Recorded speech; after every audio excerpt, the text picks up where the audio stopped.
sila upang magtulungan at resolbahin ang problema sa ilog upang mabigyan ng tumpak na kasagutan kung bakit nagkakaroon ng ganitong kababalaghan.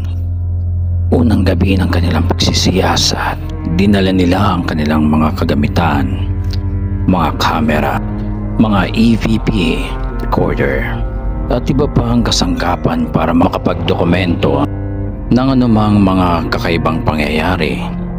Habang abala sila sa pag-aayos, biglang lumamig ang paligid at tila may malamig na hangin na dumaan na nagdala ng kilabot sa kanilang balat. Nararamdaman niyo ba iyon? Tanong ni Karen na nakapansin sa kakaibang enerhiya sa paligid.